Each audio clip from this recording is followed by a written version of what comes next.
Hey guys, in today's video we're going to be installing a Raspberry Pi 3B Plus on the Ender 3 V2. Many of the enclosures that I've seen on Thingiverse for the Raspberry Pi have the Raspberry Pi hanging off either the rear of the Ender 3 or off to the side.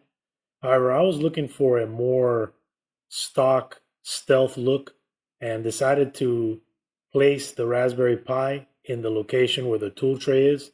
So we're going to start off by removing the tool tray.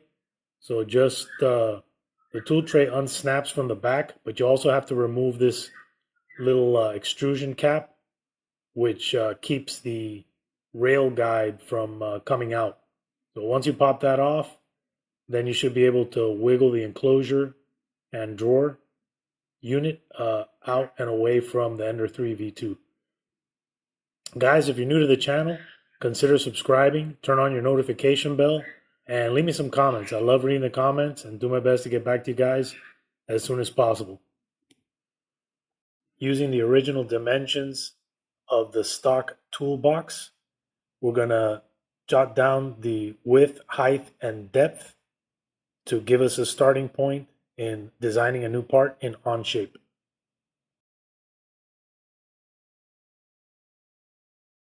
We're going to start by creating a document name and then changing the measurement units to millimeters. What I'm going to do here is just quickly draw out the front shape of the box. So this would be front view, but it's looking at it upside down. And most of these were based off of the original measurements that we took.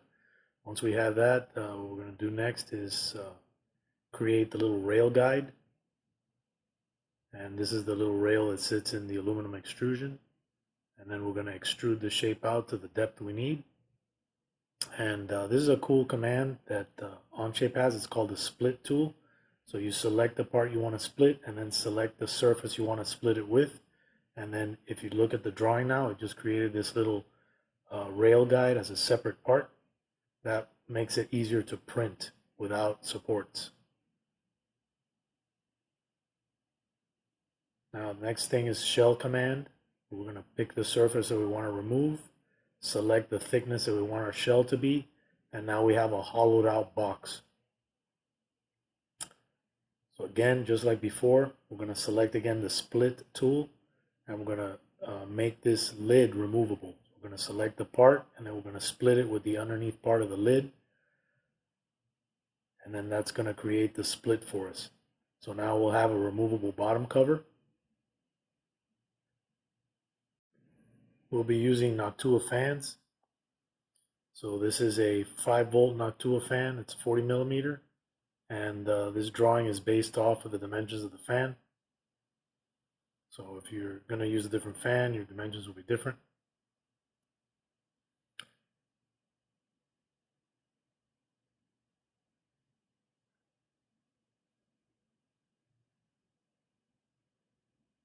And then I'm extruding out the center section and then adding the pins that are going to hold the fan on the underside.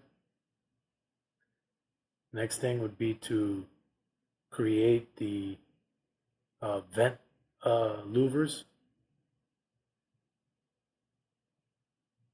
So all I did here is create a center line, and then I'm going to find the center of that center line, and then create a long skinny rectangle. That's going to be our first vent. And then Onshape has a feature called pattern, and you can create circular patterns or linear patterns. So in this case, we're going to use a linear pattern.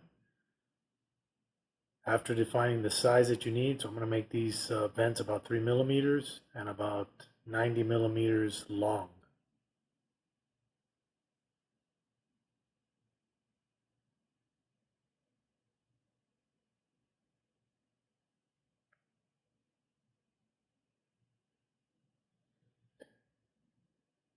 So once you're happy with the shape of your vent, the next thing would be to use the linear pattern. Just click on it, and then you're going to select the features to pattern. And by default, it'll be part, but you can change it to feature, and that's what we want here. And then the next thing is the direction that you want the pattern to go. So we're going to select this line that we created in the middle. And then we're going to designate the number of vents that we need on each given line. And then if you check the centered box, it will create the same number of vents on the opposite side of the side that we started. So now we have a centered set of vents. Once you're happy with it, just click on the checkbox.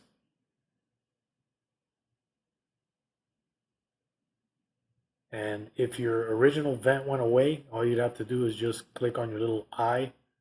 When you find the right drawing, just click the little eye so that it can bring it back up. And then we're going to select all the different points that we want to remove. We're going to extrude and remove them. And now we have our vents. So now on this part here, we're going to create the opening for the USB cable on the top of the box. And I'm going to put this opening directly underneath the extrusion channel. That way we have room for our cable to go in, up, and down into the box. Now on the other side here, I'm going to create a couple of holes, and this is going to be our fastening points. We're going to use a couple of 6mm bolts with some T-nuts on them, and that will fasten the box to the aluminum extrusion. Now on this part here, I'm just lengthening the fan pins and then creating a chamfer. That's going to allow the pins to center into the holes where the fan has so that we can press it down easily.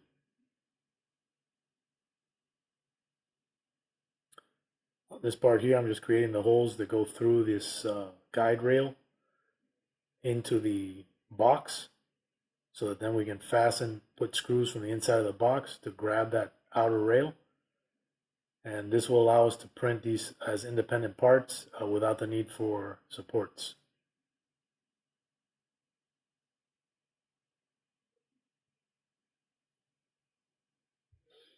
Next up is to create the openings, the screw holes for the lid.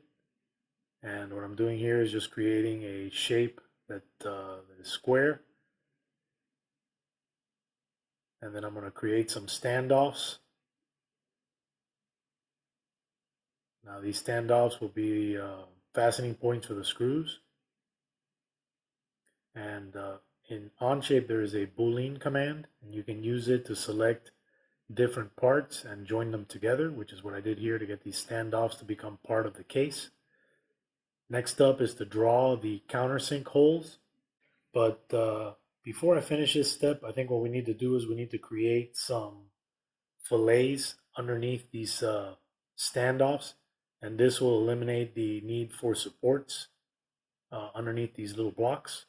So just going to select this corner that's up against the side of the housing and the bottom of this little cube, and then we're going to make the fillet long enough to go all the way out to the edge, and this will give us a build-up point.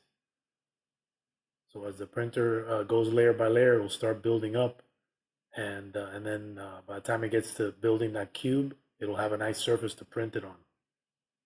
So once you're happy with the amount of fillet, then we're just going to apply it to all of these little square standoffs. So just click the bottom edges of it.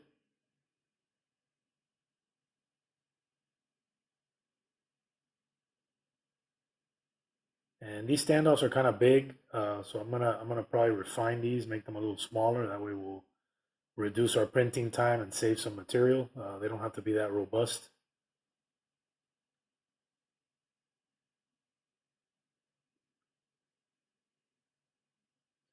But now that we got our fillets completed, we'll go back to creating these countersink holes into the guide rail extrusion.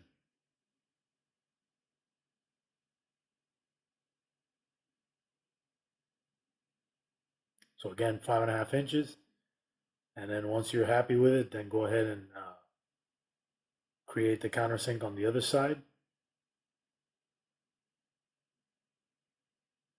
And just like before, you can use the equal command. So once you draw your circle on the other side, you can just simply select the equals tool and make the hole on the right equal to the hole on the left. And that's it. So now next is to just extrude this. So we're going to click our extrude. And then we're going to define the depth that we want to extrude the material. And in this case, we want to remove material. So I'm going to just select remove here. And that will change the direction of the material that's being removed. But we don't want to make the hole all the way through. So we just need to just enough to hit that wall, and that's it.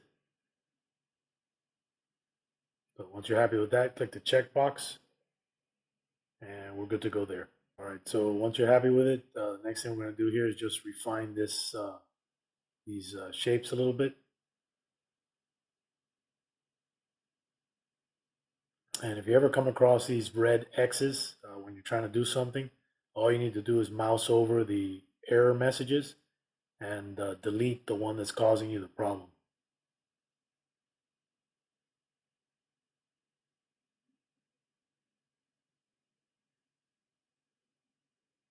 And what I found that sometimes if you can't resolve the error, I just get rid of the lines that are around it and just redraw the thing, and that usually sorts out the problem for me.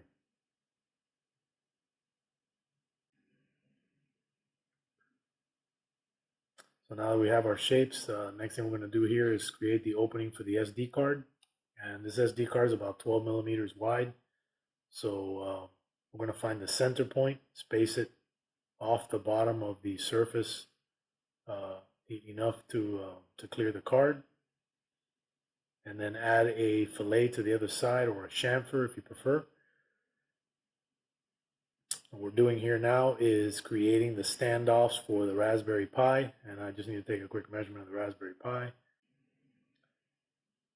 And once we got our lines all spaced out, the next thing would be to draw our circles. These were going to be our standoffs. I'll make these about 6 millimeters each. I'll just define one and then create equals off of it. I'm going to extrude it up and also create the holes inside that the screw is going to go down into. So in this case, our extrusion is about 6 millimeters, and then I'm going to create these fillets around the edges. That will reinforce these standoffs.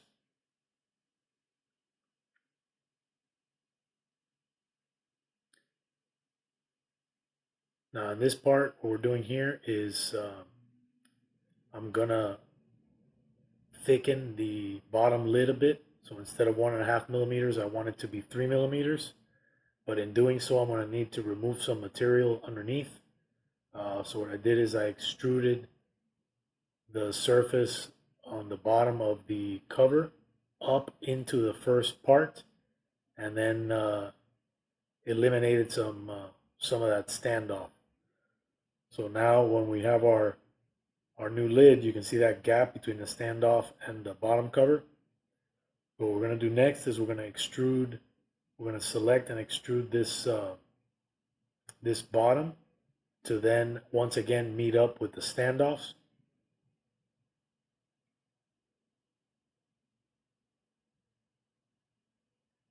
And also we're going to need to reattach these fan pins that we just created a gap in between.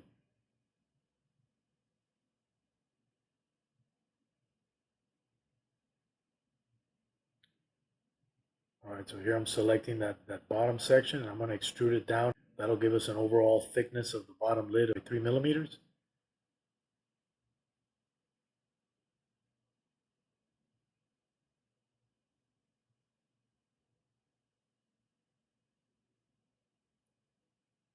And once you're happy with it, click your checkbox, and now it looks like we're good to go. Next step would be to rejoin these pins to this new surface that we created. And what we're going to do here is we're going to isolate the pins from the bottom cover, and then just create a simple extrusion on the ends of the pins to reattach them to the top cover.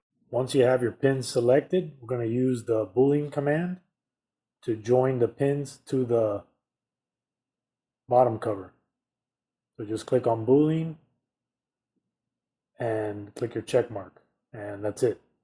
So now we combine the pins along with the new extruded portion of the bottom cover. And what I'm doing here now is just refining these edges here.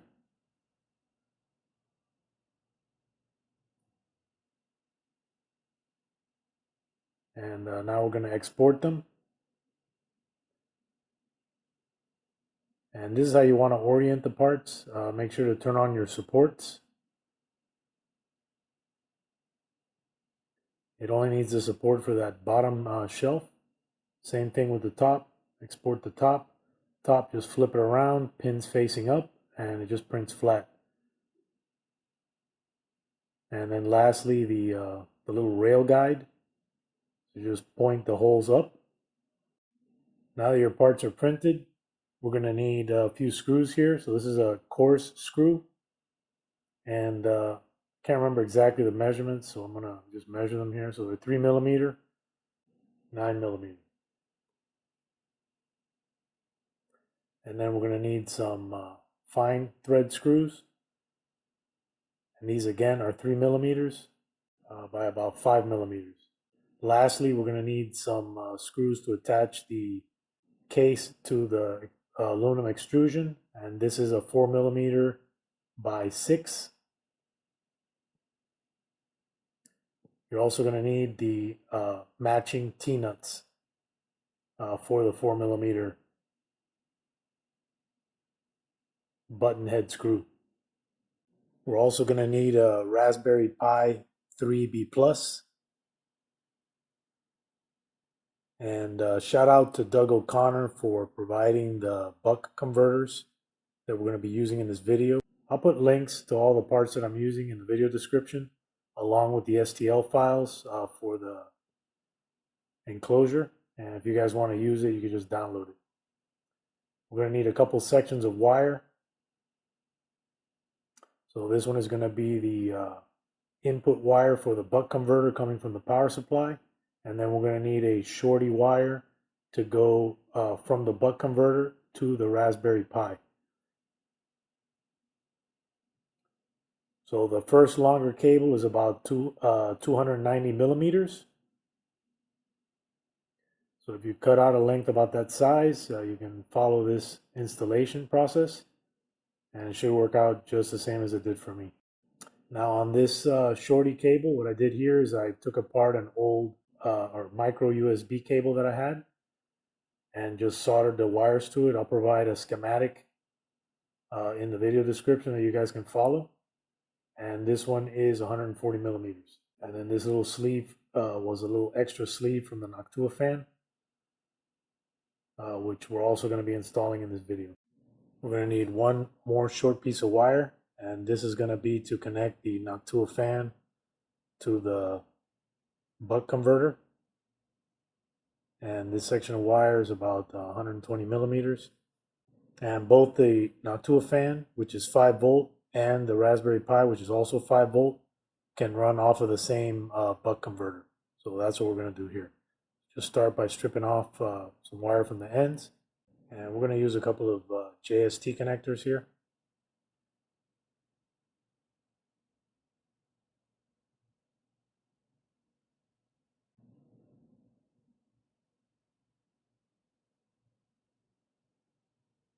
And strip off some more insulation on the other side. So we're going to apply a little solder to these terminals.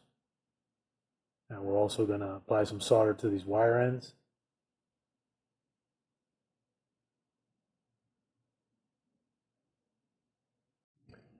If you take a look at the buck converter, it's got a line in and a line out. The line in would be connected to the 24V power supply, and your line out is going to go to your Raspberry Pi and your Noctua fan. Now I've already preset the voltage on this, and how you would do that is attach it to your power supply and then use an ohm meter set to DC volts on the output side and then turn the little screw on top of the little blue box to adjust your voltage. So I've adjusted this one already to 5 volts, and all I'm doing here is just soldering these wires to the connection pad.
Alright guys, what I'm showing you here is we're going to check and see if the Raspberry Pi is communicating with Klipper. So this is something I've been playing around with lately, and this particular flavor is Mainsail OS, and it works fantastic. I'm going to have to do a separate video on how to install this on the Ender 3 V2. It is a little bit of a process, but Doug O'Connor and myself are going through and putting together all the documentation. That way, if you want to install Klipper using Mainsail OS on an Ender 3 V2 or other Creality printer, you'll have a easy workflow to getting it done.